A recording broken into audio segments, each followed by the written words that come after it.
السلام عليكم ورحمة الله وبركاته. معكم الأستاذ أسامة من مجموعة الواتن الدولية. اليوم إن شاء الله حنستكمل درسنا في برنامج الأفتر إفكت. اليوم إن شاء الله طبعا راح نستكمل الدروس النظري تبعتنا كمان بنفس الوقت. خلينا نفوت على الفيديو تبع الدرس النظري ونشوف. طبعا امبارح ما خبرتكم إمتى حيكون موعد تسليم الفيديو اللي طلبته منكم.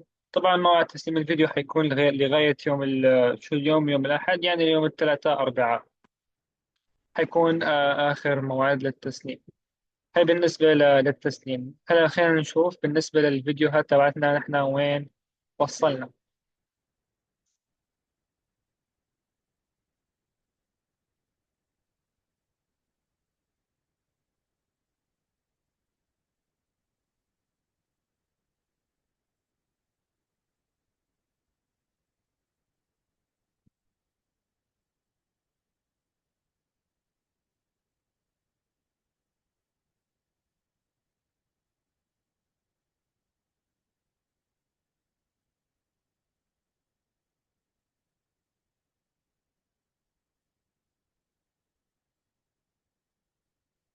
خليكم معي.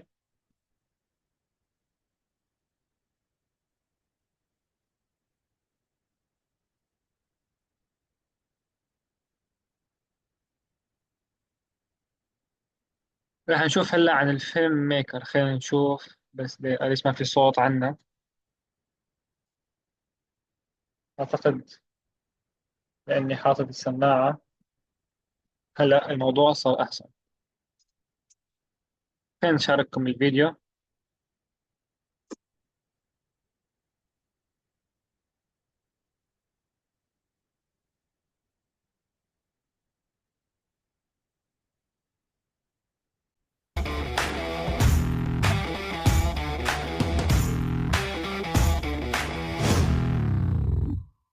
Hey everybody, welcome to another episode of Tomorrow's Filmmakers. My name is Justice McCraney, and today we're going to be talking about aspect ratios. We're going to be talking about the history of aspect ratios, what they are, why they are important to know, and also how you can use them to tell a different message inside your film. So first off, what is an aspect ratio? Well, an aspect ratio is basically the frame size that you are shooting your film on. Have you ever noticed the black bars on the top and bottom of the screen? Or maybe on an older movie, the black bars on the left and right of the screen? That is called an aspect ratio. Now, the mathematical answer is that an aspect ratio is the proportion of the height and width of the image that you are seeing on the screen. But I'm sure a lot of you guys are wondering why. Why do some movies look like this, while some movies look like this? Or some movies have no black bars and look like this? Now, in Hollywood today, most movies are shot on either 185:1 aspect ratio or 235:1. But back in the day when everything was shot on film, most movies had an aspect ratio of 4:3. It was essentially 0.95 inches by 0.735 inches, resulting in a 4.3 aspect ratio. And that's why many of the older TVs look like boxes, because they had an aspect ratio of 4.3. So it was essentially shot kind of in a square so that it could be fit on the square film that was being fed into the cameras. So there was no widescreen, it was just kind of like a box that everything was being shot in. But since the world of cinema is constantly evolving and they're looking for ways to immerse the audience more, they sat down one day and they said, your eyes don't see in a box, your eyes see wide. How can we widen the image? So the first movie to ever come out in a wider aspect ratio was the movie Shane, which was created in 1953. Now, the way they did this was kind of just cutting off the top and bottom of the image to make it look widescreen. So it wasn't really true widescreen. They just kind of were testing it out. What if we make it look wider when it's actually not? So it wasn't the correct way to do widescreen, but everybody loved it. It was something new. It was something different. It was something more immersive.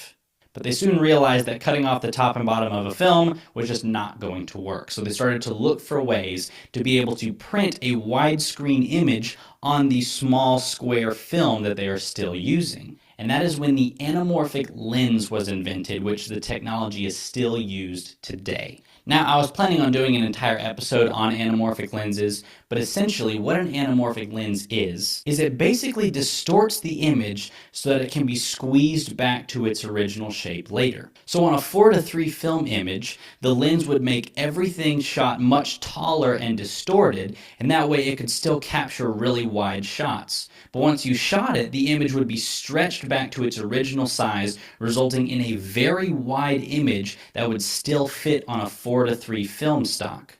And that is how widescreen was born. And the very first film to ever use this technology was The Robe that came out of the 1950s, and it was a huge success.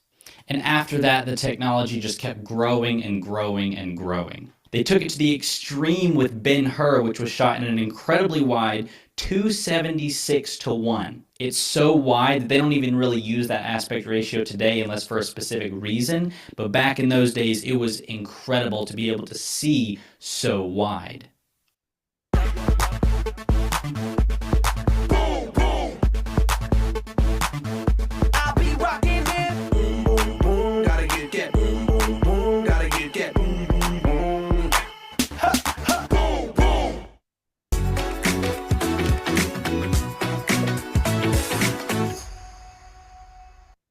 We have the original 4:3 aspect ratio, which is a 1.33, the Academy ratio, Cinerama, CinemaScope, VistaVision, Super Panavision, Ben-Hur's MGM65, and then IMAX, which allows you to capture super wide and also super tall, resulting in an image that is so immersive and is the biggest screen you have ever seen.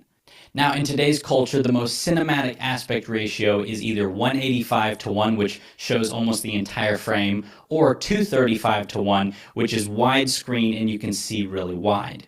But even after all of that, we always hear 16:9. 16:9 aspect ratio. I mean, that's the standard for TVs, computer monitors. I mean, where did that come from? How did 16:9 become the standard aspect ratio whenever all of these aspect ratios exist? Well, back in the day, movies started to come out in widescreen, and some movies would come out in kind of full screen. Well, if you didn't watch it at home with the correct TV, it wouldn't look right because it'd be the wrong aspect ratio. So they decided to create a format that sat somewhere in the middle so it would look good with both formats. So a 16:9 could play the 4.3 aspect ratio with the bars on the left and the right, and it could also play the really widescreen images with the bars on the top and the bottom.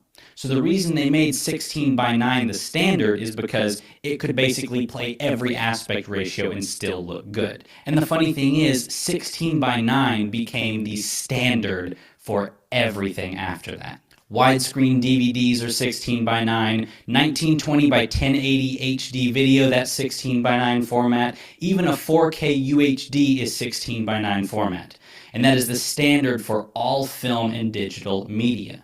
So whenever you pick up your camera, your cell phone, your video camera, whatever it is shooting in a 16:9 format. But again, many movies still use Panavision or 235:1 to not only capture more images on the side, but also to see more cinematic because that is what we are used to in the movie theaters. So I just took you on a history of aspect ratios and how they came about, and if you thought it was boring, sorry, it's something you need to know. But what's really amazing is with the technology that we have nowadays, people are using aspect ratios in the black bars on the top and bottom or left and right to tell a story about their film.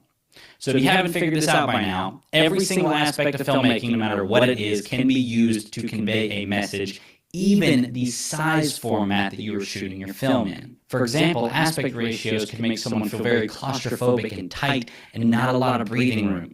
Or it can make you feel massive and it's overwhelming and it's wonderful and just this grand, massive image. There's many different ways to convey a message with it. So there's a lot of directors out there today who will use aspect ratios to communicate a message. For example, A Ghost Story was shot in a boxy 4:3 aspect ratio to make our character feel trapped and very claustrophobic. Now what's also cool is they rounded the edges to make it look like an old Polaroid, so it just feels like the entire movie is just a memory. You're just watching a memory of somebody. First Reformed was shot in a 137:1 aspect ratio, which again gives the old-time kind of feel and makes you feel very claustrophobic. Quentin Tarantino made a very old Western movie called The Hateful Eight, but he shot the entire thing with a very old cinema camera and used the exact same aspect ratio that Ben-Hur used, a 275:1. Not only did this make you feel very cramped and claustrophobic in this one room where the movie takes place in, it also makes it feel very old, like an old movie that would come out in the 50s or 60s. So all of this was done purposefully to give a certain feeling or message to the audience. Or in Life of Pi, there's a few dream sequences where objects in the movie are interacting with the aspect ratios and going on top of them. And it gives almost like a jumping out of the screen kind of effect. So all of this is done purposefully just to communicate a message to the audience. So yes, you can use different aspect ratios to give a certain feel. But what is even more impressive is some directors change aspect ratios in the middle of the film to communicate a message. For example, the Grand Budapest Hotel jumps between 3 different time periods in the film: the 1930s, the 1960s, and the 1980s. And Wes Anderson communicates those time periods by the different aspect ratios. So anytime in the 1930s, it's a 4:3 aspect ratio with the black bars on the left and the right. In the 1960s, it's a different aspect ratio. And in the 1980s, it's a 235:1 aspect ratio. So anytime you jump between these different time periods, you always know where you are because of the aspect ratio size. And there are some movies that change the aspect ratio very obviously. Like Oz the Great and Powerful, at the very beginning, it's a 4:3 aspect ratio, black and white, and then whenever he comes into the land of Oz, and it's amazing, the screen slowly widens and it turns into color. So you start out with this very small frame, and by the end of it, whenever you're in the land of Oz, it just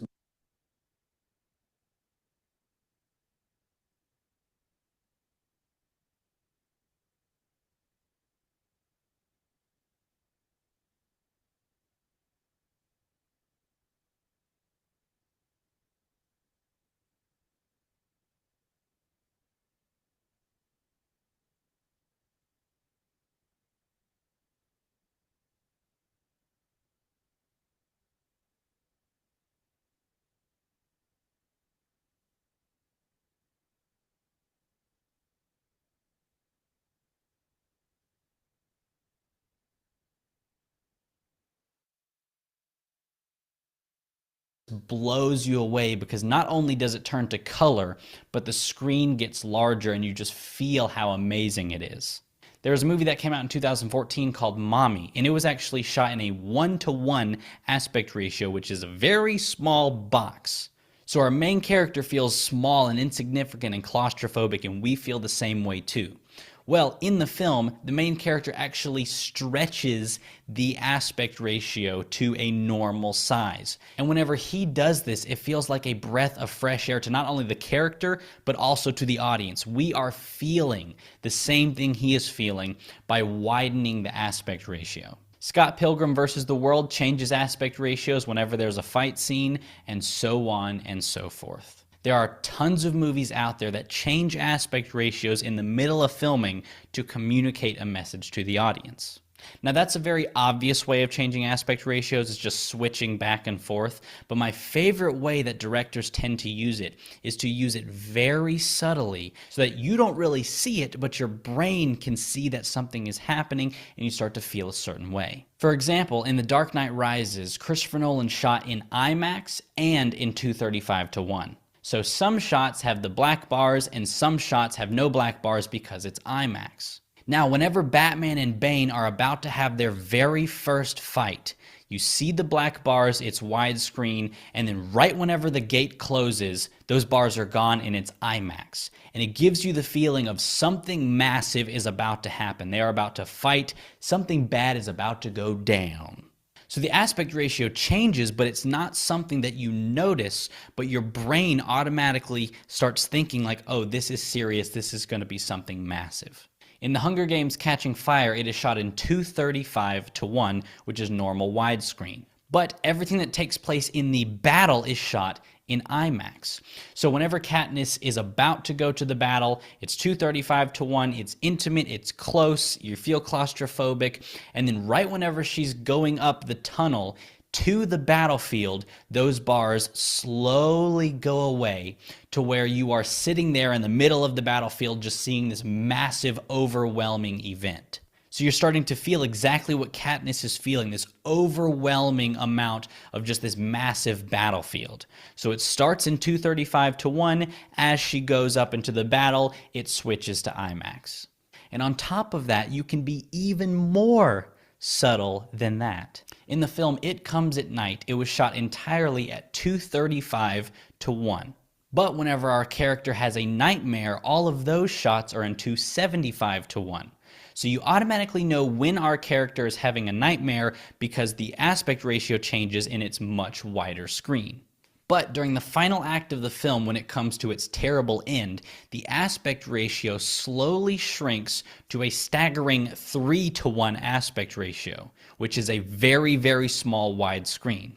It's so subtle you probably don't even notice it, but you can definitely feel it. This communicates to the audience that his reality has become his nightmare. Now, the director has never told you that, but he's shown you reality with 235 to 1. He has shown you a nightmare with 275 to 1. And at the end of the film, it's in the nightmare aspect ratio. So your brain automatically starts to think this is a nightmare. So as you can see, aspect ratio is very important to understand, and it can also communicate a message to the audience. Now, there are some directors out there that are not very good, and they just throw aspect ratios everywhere, and they have no idea what they're doing, and they do not care, and all it does is communicate just chaos to the audience. For example, one of my least favorite directors out there right now is Michael Bay. He's known for the Transformers movies. Some of them are okay, most of them are not good at all. But what is staggering to me is that in his newest film, Transformers: The Last Knight, he had 3 or 4 different cameras on set at all times with different aspect ratios. Because every single time the camera changes, the aspect ratio changes. Every single time. Even in dialogue scenes where there's just 2 people talking, whenever the cameras switch back and forth, it's different aspect ratios. There's IMAX, and there's 235 to 1, there's 185 to 1, there's this, there's that, and it is constantly changing. And Michael Bay has never commented on why he did this or why all these aspect ratios exist, which leads me to believe he just didn't care or he didn't really even notice it or think about it. So again, as you guys can see, aspect ratios are a very powerful tool, and they are important to know what they are and why people shoot with different aspect ratios. And if you want to know more about filmmaking and videos like this, check out tomorrowsfilmmakers.com. We have over 40 hours of content and new episodes coming out every single week that you do not want to miss. Also, be sure to check out our completely free 1-hour webinar in the notes below on my proven method to become a professional videographer. It is a jam-packed 1-hour webinar that you do not want to miss. In the next episode, we're going to be talking about how you can use aspect ratios in your film, because there are proper ways to get different aspect ratios, and then there are improper kind of quick ways to get different aspect ratios that can sometimes work and sometimes not work. So in the next episode, we're going to be talking about how you can use different aspect ratios to change the mood and feel of your film, and I will see you guys there.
سؤال طبعا الصورة أنا هذه فصحي المحل راح بعتقد الصورة بدأت تتخفف الصورة لأنه ما عم يوصل لأماكن تغطية عالية فبدنا نعمل دقيقة أكيد هاي وصلنا نعمل يعني قلم الصورة سألك سؤال طبعا مثلا عندنا صورة أنا هل هذه فصحي المحل راح بعتقد الصورة بدنا نغير الخلفية والصورة لأنه ما عم نوصل لأماكن تغطية عالية فبدنا نعمل دقيقة أكيد هاي وصلنا نعملها يعني من الأول قلم الصورة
Iba sa kuala kami na nakit sa mga mga sulit terus na atas sendiri. والله الحمد لله في أخبارك. والله بخير يا أخي شغل. بدي شورتك ما بعرف شو يساوي. بالنسبة للطريق كيف طريق اسمه هو صحيح بعيد. هو أبعد من الشغل الحالي بس كمواصلات كثير سهل يعني بباص واحد توصل على نص باب العيادة بعيد بس سهل يروح يعني هو صاير بنص البلد أما ذاك صاير بآخر البلد قرب بس بآخر البلد مواصلات عليه كثير صعبة يعني تمشي نص ساعة تاخذ 5 دقائق هذا بالنسبة للشغل اللي هذا المهم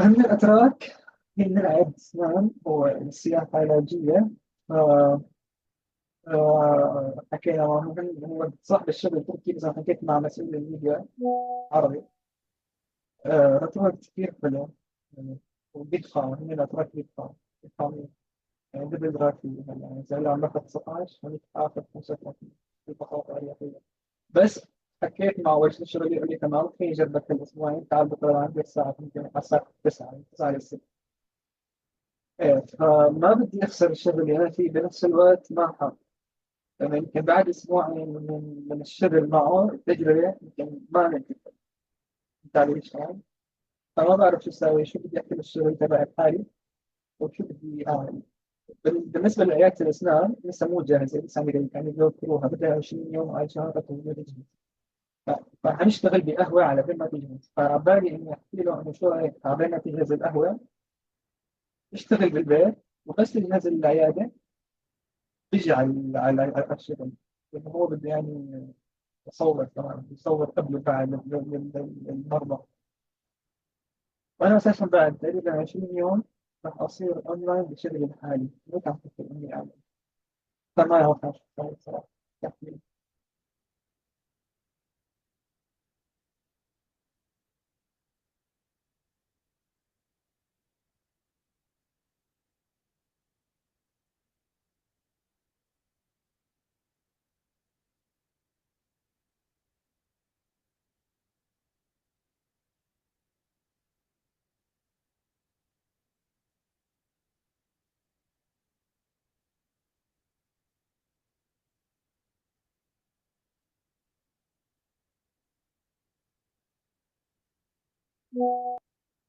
لما هي قدرت تنزلها صافية جدا اتش دي يعني وممتازة.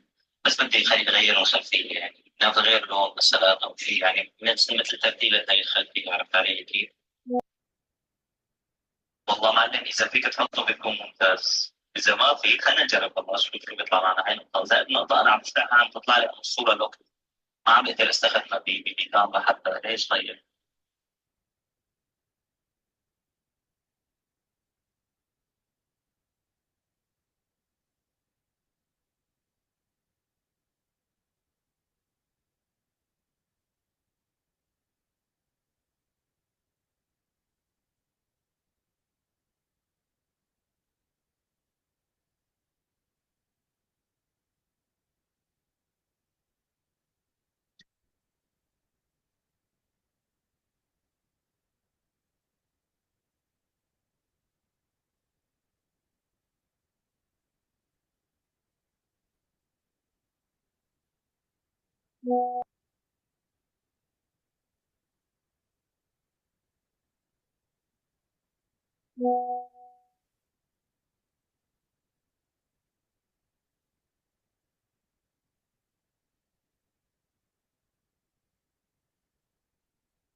Yeah.